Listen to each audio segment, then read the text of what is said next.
Great news, everyone! The next iPhone coming our way is the iPhone SE 4, also known as the iPhone SE 2025 or the 4th generation iPhone SE, whatever you prefer to call it. The exciting part is it's arriving very soon in today's video. We're going to share all the details about it as well as the top 6 features we can expect from this next generation iPhone SE. The first major change, we'll see what the iPhone SE is, a brand new design. In fact, it's expected to closely resemble the iPhone 14, specifically the standard iPhone 14. Now, some of you might be thinking, shouldn't it be more like the iPhone 13 mini or 12 mini? Since the SE is supposed to be a smaller phone? Well, that's not the case at all. If we look at the first generation Apple Watch SE, it was released alongside the Apple Watch 5, and both models had the same size. Essentially, the SE line uses older components from previous Apple products and combines them into a more affordable device.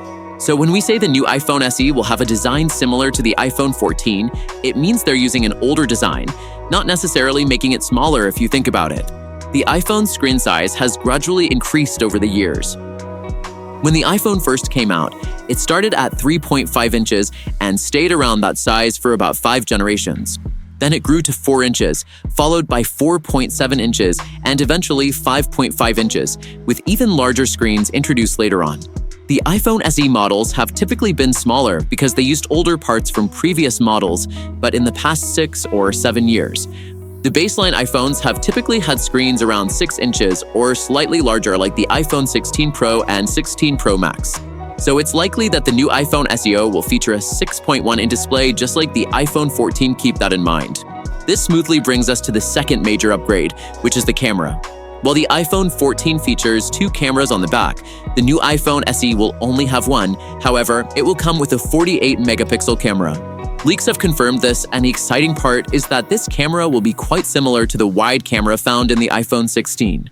It's a fantastic camera, especially with features like 2x zoom and excellent low-light performance, so it looks like the new iPhone SE will stick with just that single 48-megapixel camera on the back, moving onto the third upgrade.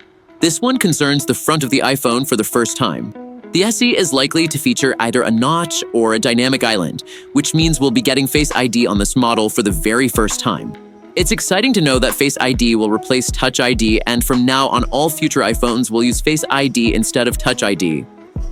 Moving on to the fourth upgrade. Here's some great news. The new iPhone SE will feature an OLED display for the first time, unlike the current model which uses an LCD display.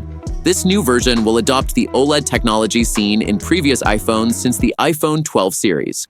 However, there's one catch. It will still be a 60 Hz display. Don't expect promotion or a higher refresh rate in the iPhone SE, at least not for the next few years. It's likely to be similar to the display in the original iPhone 14, offering a standard 60 Hz experience. The fifth upgrade we're expecting for the iPhone SE is a big change at the bottom. It will finally come with a USB-C port. This means goodbye to the Lightning port, however. Don't expect USB 3 speeds like 10 gaps.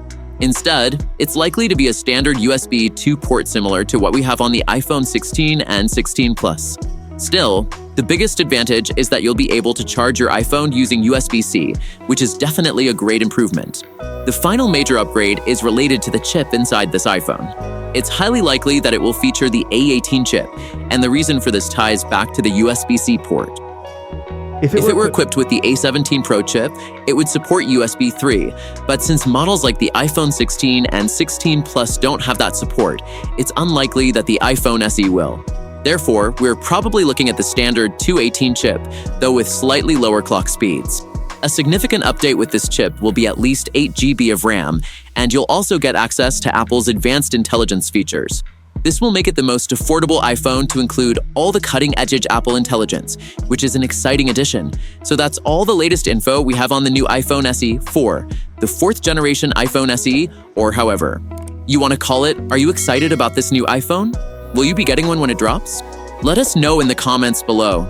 Until next time, we'll see you soon. Take care. Bye.